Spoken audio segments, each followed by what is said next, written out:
Hey, y'all, welcome back to the Late Night Vision Show. This is episode number 204. My name is Jason. I'm the owner of Outdoor Legacy.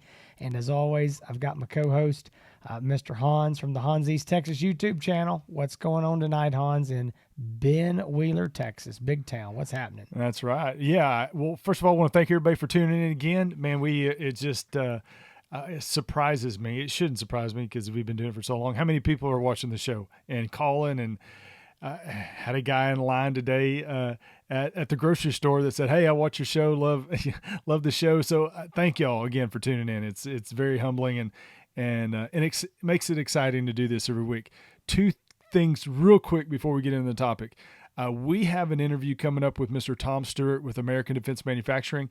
They have a new release that they want to talk about. We've never had him on the show, Jason, so it's good to be able to have Tom on. And I'm going to tell you, for all you gun guys out there, rifle guys, this is the show you're going to listen to because he knows more about this stuff than Jason and I could ever pretend to. Ever. The guy's just... Yeah, he's forgot more than we'll ever know. If it comes to rifles and shooting, I know he's a competitive shooter. His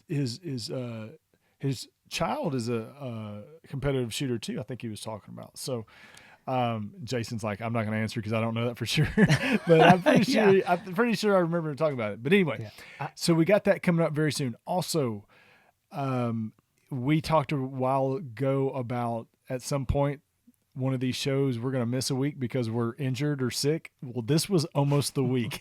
So Jason and I are both pretty much down for the count right now. And I won't get into details, but for weird, bad reasons.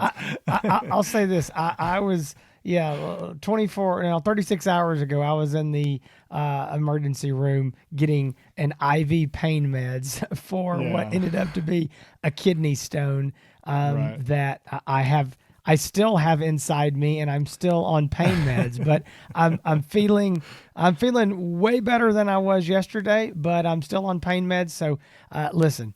If I'm just talking out of left field more than normal or rambling more than normal, you'll know why. So Hans and I are both, we're figuring out that, this getting above 40 deal, as we move to the mid 40s, it's getting real. We're already looking at nursing homes and figuring out which ones we like. So I was at the doctor today, and I'm just going to say I was at the doctor for man problems. That's all I'm going to say about that. But anyway, thank y'all for tuning in. This is the show about laser rangefinders. I'm telling you, or not just laser rangefinders, but rangefinders in general. We've talked about it briefly in the past. We've talked about optics that have rangefinders. It's a big source of questions from people that either email or comment or call in. But we're going to be talking about rangefinders, the different rangefinders, the optics that comes, a little bit about optics that come with rangefinders and what you can expect if you need it, if you're in the category of a person that needs it, and are they worth it? So we're going to be covering a lot of different things, but it is all about rangefinders, and I know that this is hopefully going to answer a lot of questions out there for a lot of people.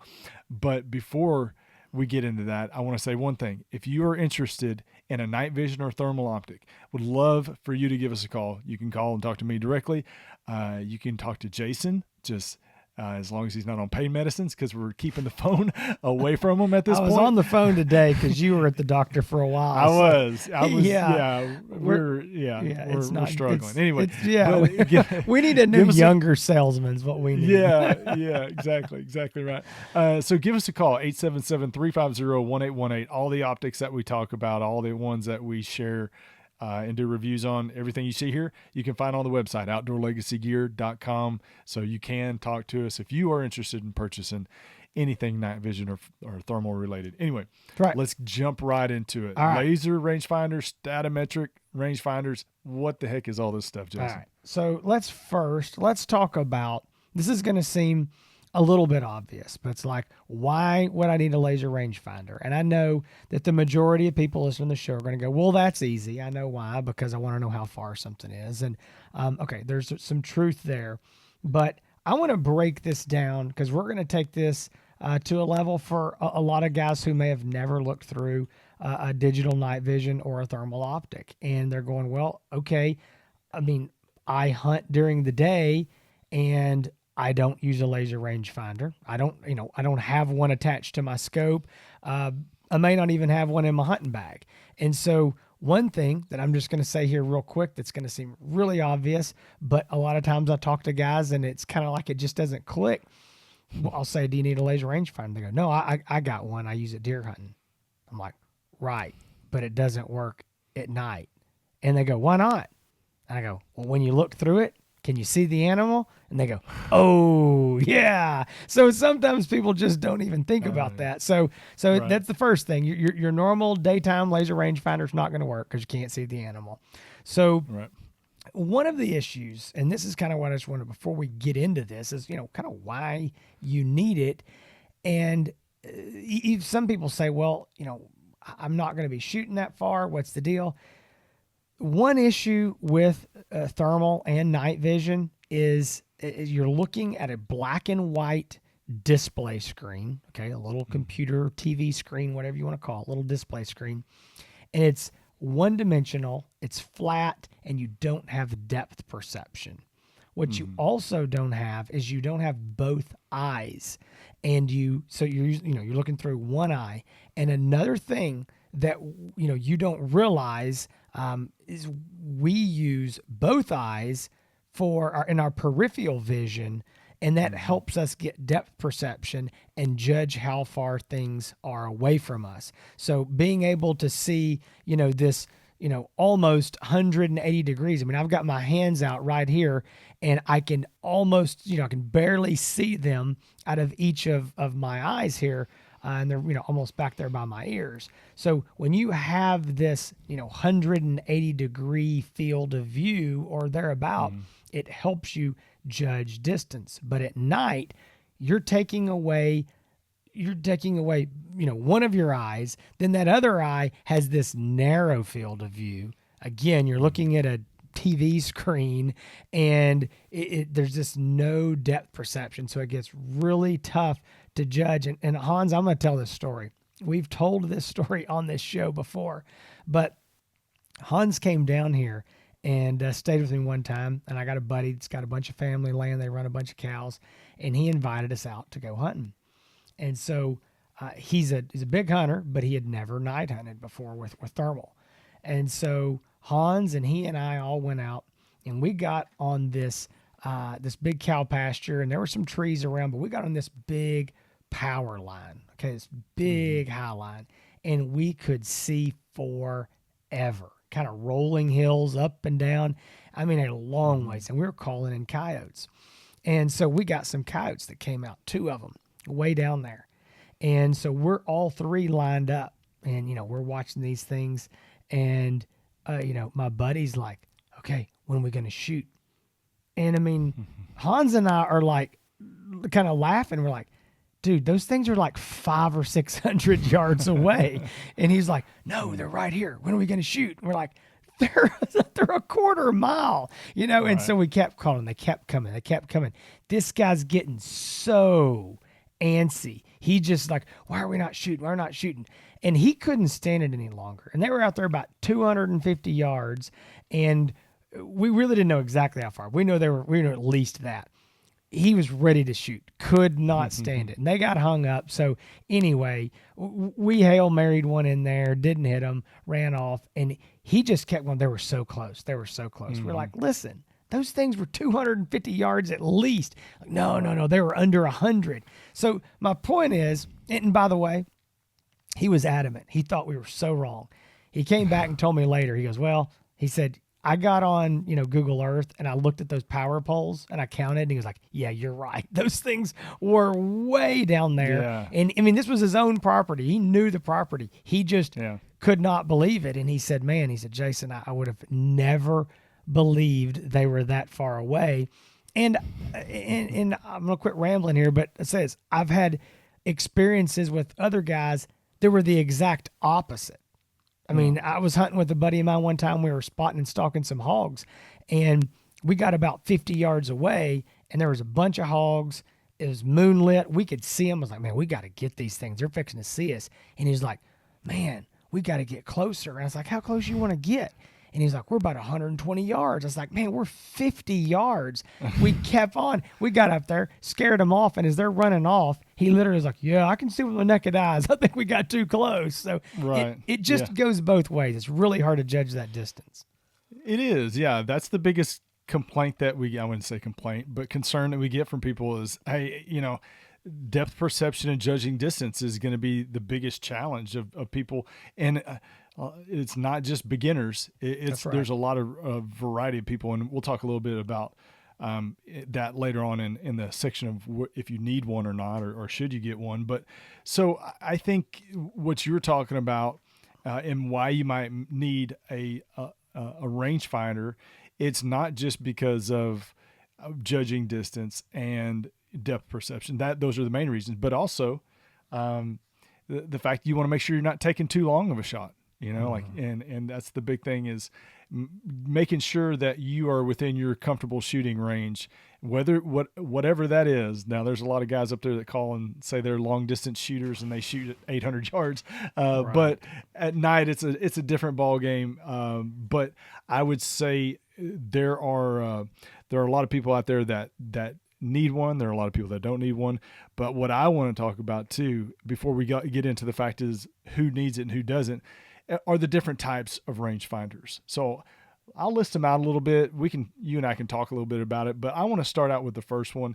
And it's the one I think that there's a lot of confusion around. It's the Statimetric rangefinders. There's a lot of guys that call up and say, hey, this Pulsar Thermion XQ38, I heard it's got a rangefinder in it, or this, I don't know, you name it. Trijicons. Yeah, pretty much all of them. Yeah. And I heard it's got a rangefinder. Well, yes, but probably not what you're thinking. What it's called a Statimetric rangefinder. And essentially all it is somebody told me it's based on the old, some Russian developed judge of being able to judge distance with tanks or something like that. I don't know. It's a very, very low tech way to judge.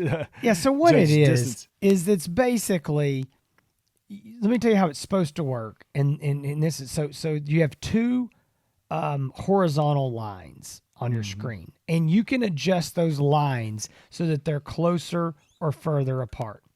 You put one line on the animal's feet and you put another line on the animal's head. Okay. The top of its head. And you squeeze that down. Now, that has to be calibrated for that type of animal to know how far away it is. So like, let's just use a Pulsar as an example, because, they've had this feature a long time, and they generally have, when you get into the Statimetric rangefinder, there's three options there over to the side.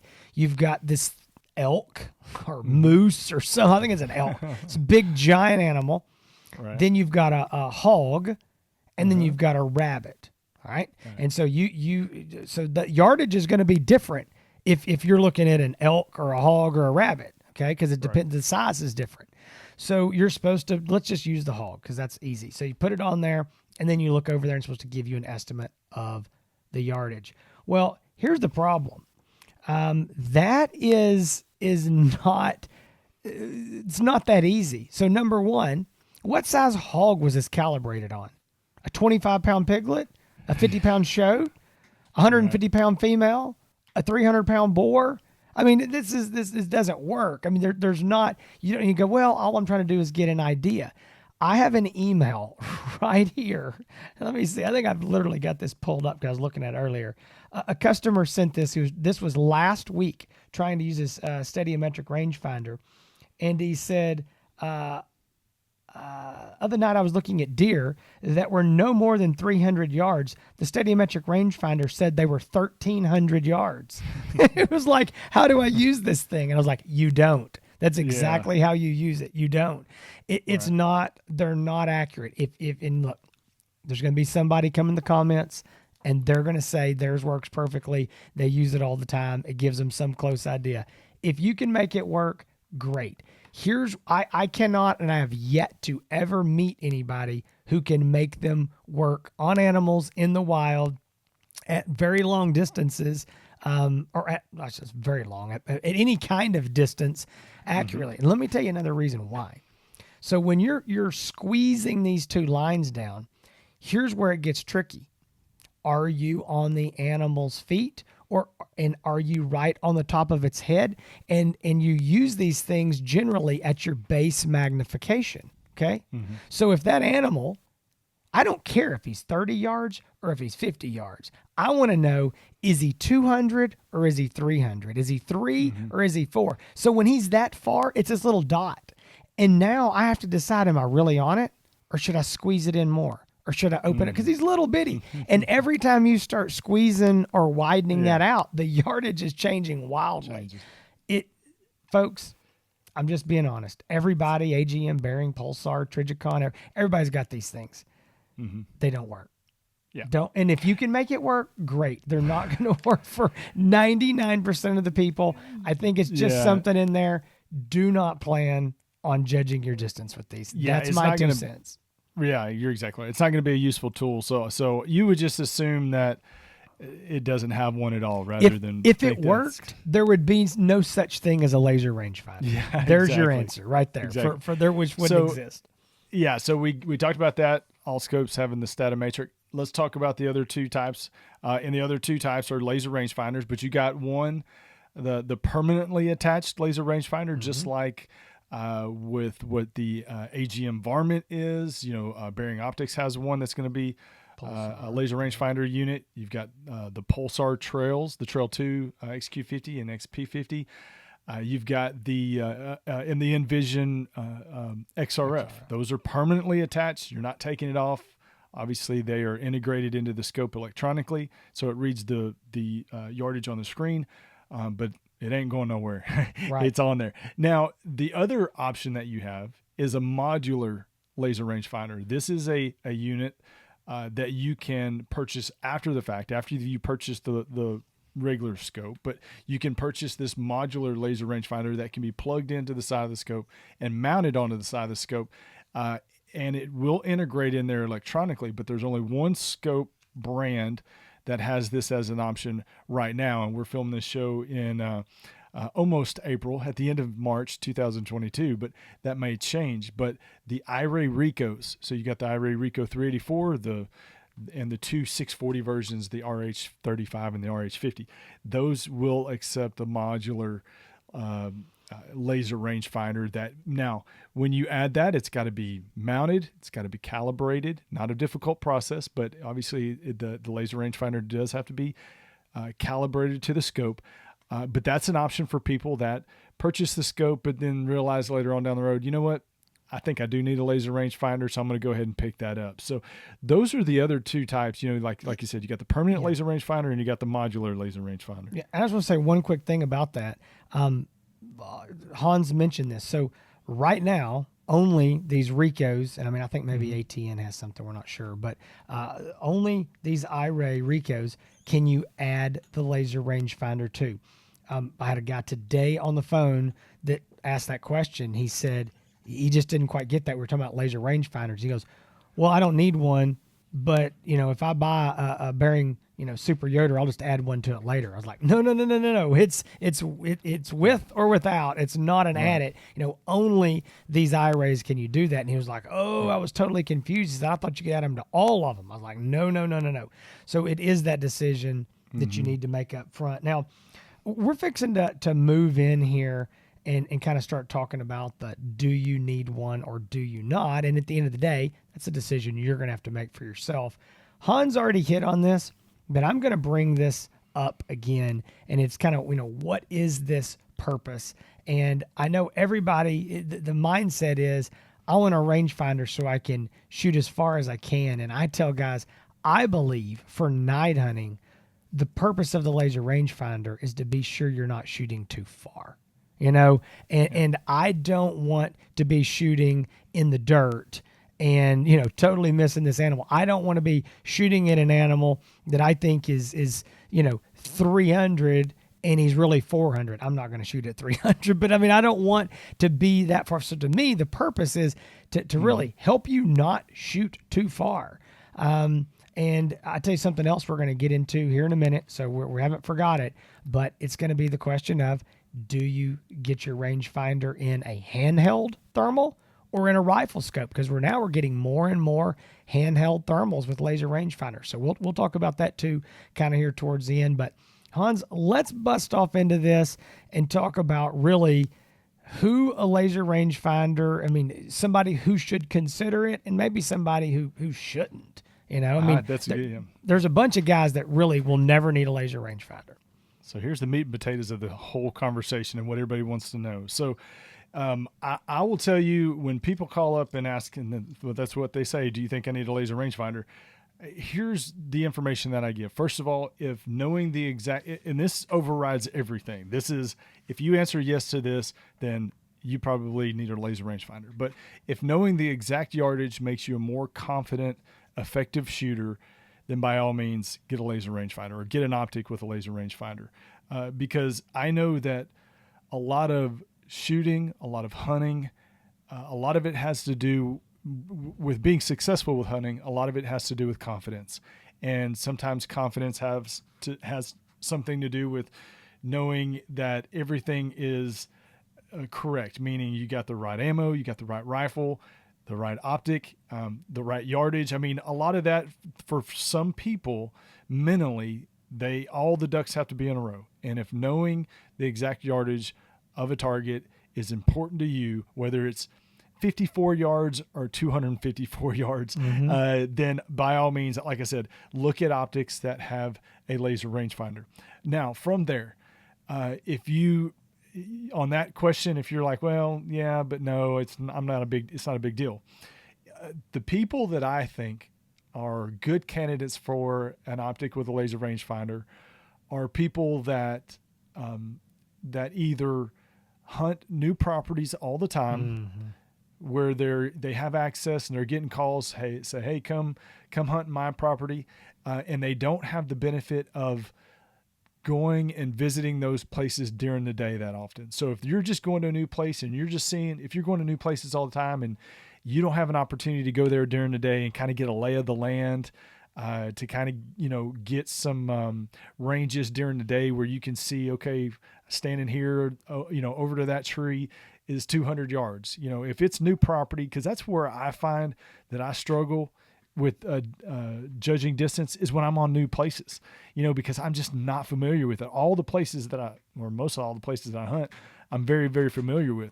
So if you're hunting in new places all the time that you don't get to see during the day, then yeah, you probably be a good candidate. Also, if you are hunting in wide open spaces, like a lot of the people that listen to this show in a lot of states, and that means if you hunt in places where you don't have a tree for a mile in all direction, all you have is little hills and knolls and all that kind of stuff, yeah, you're probably a dang good candidate for a laser rangefinder, because reference points are very important to judging distance with thermal. Because I know when I go to my places, if I stand on this fence line and I look over there across the field, that tree line is 200 yards. Or if I stand here, that post over there is 300 yards. That's what's important, is being able to see a lot of this stuff during the day. Those who I feel, like I said, if all of that kind of makes sense to you, if you kind of put yourself in that category of open spaces, of new properties, not getting to see a lot of stuff during the day, then I think it's something you could definitely consider. Yeah, and I want to just go right there. You were dead on with that. And what Hans is talking about, again, because in the daytime, this doesn't seem like a big deal. I mean, I've hunted in Northwest Oklahoma, up there where, you can see for miles, and I can get out there, let's say on a section, a 1 square mile, 640 acres. And it can be not a single tree on it, a wheat field. And you get a deer walking across that field, even though I can see for a mile and there's not a tree, I can tell you once that deer gets up there within 200 yards, if he's 200 yards, I can tell you if he's 100. I mean, I can see. But at night, you change that situation, and again, it becomes so much harder. But especially when there's nothing, like Hans was saying, if you've got trees and you've got fences and, maybe there's irrigation equipment or there's a barn or there's a water trough or what, the more things that you can see, the more depth perception and the more of an idea you'll get of how far other things are away. Okay, I'm not trying to judge how far this coyote is. I can look over there and see that, again, this water trough for those cows is probably 125 yards. All right, now I've got a reference point. So when that coyote comes out behind it, how far away? You see what I'm saying? So Hans is right. If you can get anything, it will help you get those without even having the laser rangefinder during the daytime and whatever. Just coming out there at night, seeing more things will definitely help. And I want to bring up one. Yeah, go ahead. No. Well, one more thing about that too. There's a lot of people that say, well, won't I get better at this the more I do it? And the answer to that is yes, you'll get better as you have more experience. But the question that comes up is, as I get better, won't I be able to judge distance based on the size of the animal versus the size of my reticle? And the answer to that is also true. Yes, you'll get better knowing that, okay, this hog that's however far away, the reticle, the X on it's covering up its whole head. That hog's probably pretty far away. But if that X or that crosshair is only covering up just the ear, well, then that thing's probably in your lap. Yeah. So judging the size of the animal versus the reticle, but that takes a lot of hunting. Wait a minute. Yeah. I want to build on this. Great point, Hans. But I want to tell you something else it takes intention. You have to intentionally be trying to learn. And you go, well, what do you mean? Okay, listen, when an animal comes out, that you're going to shoot, a hog or a coyote, whatever it is you're hunting, or a varmint, it is immediately adrenaline spike. This is what I'm waiting on. This is what I want to do. Okay, is everything right? Is my tripod set? Am I recording video? What's my battery life like? Am I on him? Do I have one in? Is the safety? There's all this thing going through your mind, and it's just the way it is, especially when you're new. And even if you're not, if you've been doing this is the fun part. This is what we're here for. And most people aren't at that point saying intentionally, how big is that animal's body against the reticle? Let me look at that. I think he's about 400 yards. Okay, let's see what it looks like. He's still coming in. This is what he looks like at 200. This is what You're not doing it. You're thinking, come on, keep coming closer. Is my collar still running? Do I need to change sound? You're not doing it. So you can hunt for a very long time and not gain that knowledge that Hans is talking about unless you're intentional. So what I tell guys to do is go out. Maybe you're not even hunting. Maybe it's your off season for coyotes, but go out there, get on a place, range it during the day. Say, hey, I can see how far this is, whatever. Go out and call some coyotes. Maybe it's in the middle of the summer, whatever. But you're not there to shoot them. If it's not legal, don't even take ammo. Don't take your rifle, whatever. But make some intentional notes, mental notes of how big that animal was and what he looked like at those different distances and ranges. And I know you may think, well, that's kind of corny. Well, how good do you want to be at it? If this is the difference in you go out, maybe you're only going to go out a dozen times a year. Well, do you want to strike out 2 or 3 times because you didn't know how far he was? Hans is right. Practice, but with intention and thinking about it and trying to memorize that. So it can be. I'm definitely not the type of guy that's out there practicing doing it, because I'm the guy that's like, okay, do I got my cameras going? Do I got the call right? Is it the right volume? It's tough to do. It's tough. It does. It's intentional. You almost have to go out and try it on different animals that you're not out hunting. It's easier to do it on look hogs. At deer at night. And hogs are easier because they're not going to run off. They'll stand there and you can watch them for 20 minutes, and that's nice. Coyotes, you don't get that luxury. I don't know. It's all. Sometimes lately I feel like I'm pretty good at running off hogs when I turn the collar on. There you go. But anyway, hey. Yeah. So let's keep going here. So I want to talk about who probably doesn't need a laser rangefinder. Yeah. All right. I don't need a laser rangefinder. I generally don't hunt with laser rangefinders unless we're just, testing a new scope. I mean, right now I'm using the Thermion 2 XP50 LRF Pro. Boy, that's a long name. I'm using that scope, testing it, really liking it. But every time I use it, I am testing the laser rangefinder to see if it's accurate, not for it to tell me, because I know how far they are because I'm on my place, and I am on my place every single day of the year. I know how far that brush pile is. I know how far that wood line at the creek is. I know how far this cross fence, everything. It's just because I live here and I've ranged it and I've done all this for so long. I know your place like that, or you can, because here's the thing. If it's your own place, go out there and range it and look at it and go, oh, okay. And it's not ever going to change. So I don't need a laser rangefinder.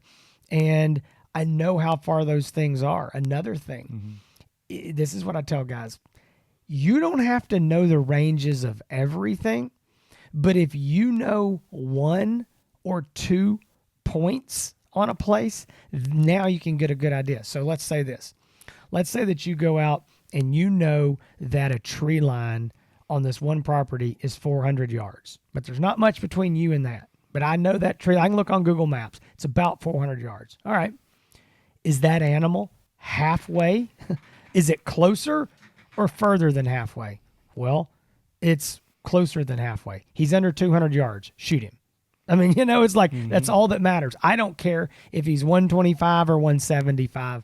I'm going to put it on him and I'm going to shoot him. Is he, if he's over 200, is it over halfway? So he's over 200 yards. So you know what I'm getting at? You get one point of reference, and it definitely helps you to judge that animal. You probably won't need one. Hans is right. If you're hunting your own properties all the time, probably not. You're hunting other properties that you're new to, probably going to be helpful. Another thing, this is going to sound really, really obvious, but a lot of guys tell me they're hunting properties that are very heavily wooded or brush, and they may only be able to see 150, 200 yards max. I talked to a guy today. He said, I can't see over 150 yards. And he asked the question. He said, everybody says that it's really hard to judge distance. Do I need a laser rangefinder? And I was like, well, but I kind of was nice. I wasn't, insulting him. I was like, well, whatever caliber you're shooting, are you pretty comfortable 0 to 150?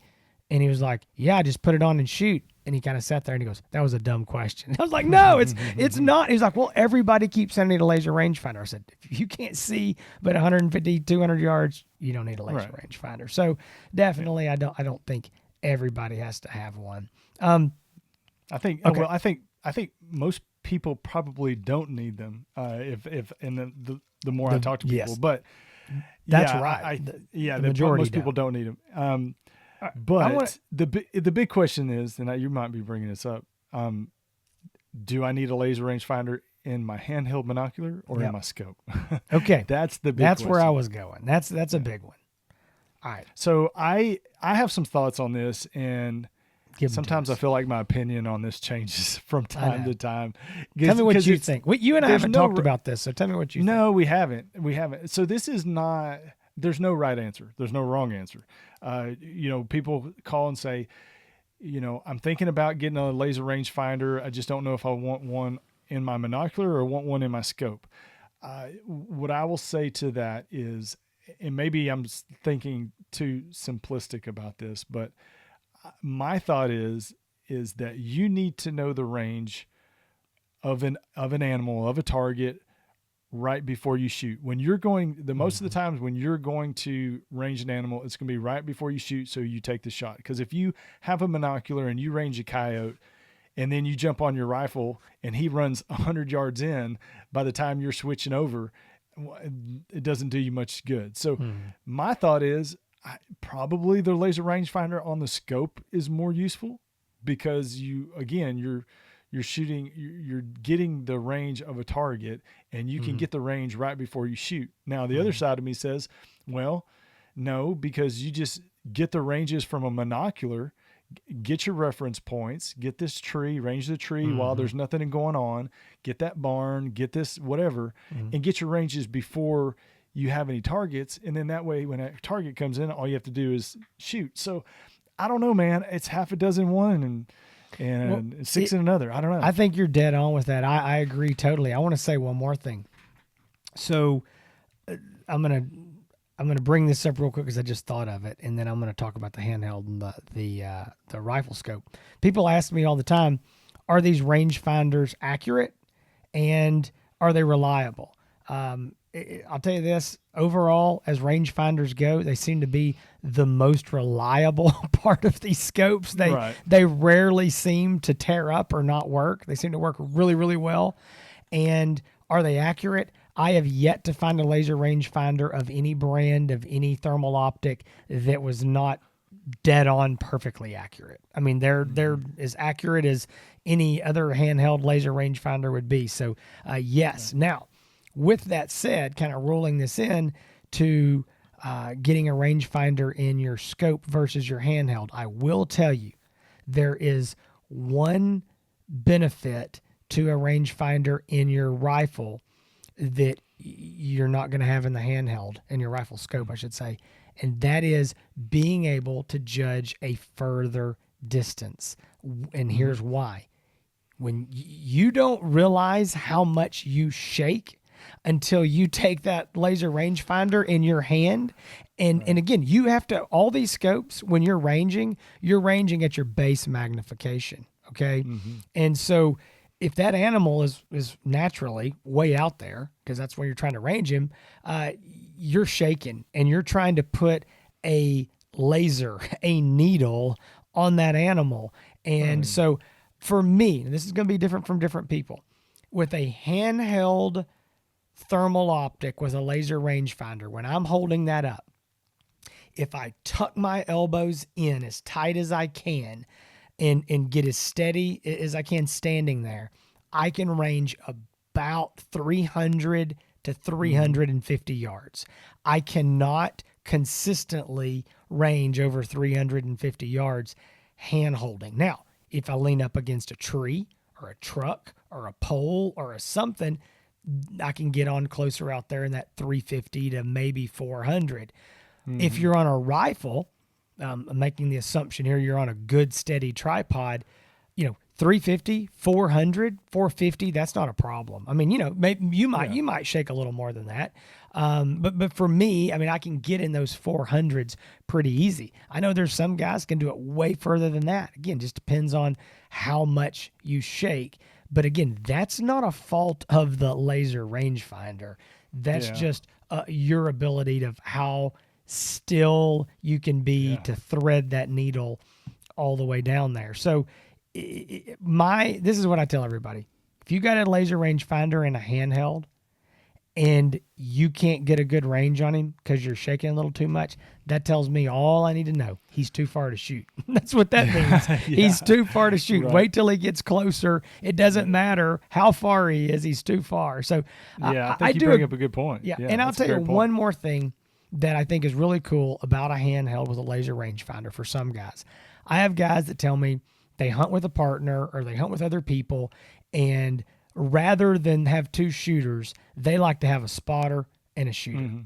And so this is the perfect way, is to have a man with a handheld with the laser rangefinder. He's scanning, okay, here's the coyote, he's running in, and he's giving constant real-time information to the shooter. He doesn't have to mess with a laser rangefinder. He's 350. He's 325. He's 300. Now the guy with the rifle, he's just ready to go. And yes, to be clear, you could do that with a rifle scope. You could be, the buddy could be on the tripod. But a lot of guys just tell me they like to, sit there and spot with their handheld and do that. So that's a cool option for that. So I think that kind of sums that. I want to say one more quick thing that I think we forgot to mention. And this is something of who might need one. I get these guys call me sometimes that are doing varmint hunting or maybe rat, killing around barns and cornfields and maybe even killing coons and stuff. And they're using pellet guns.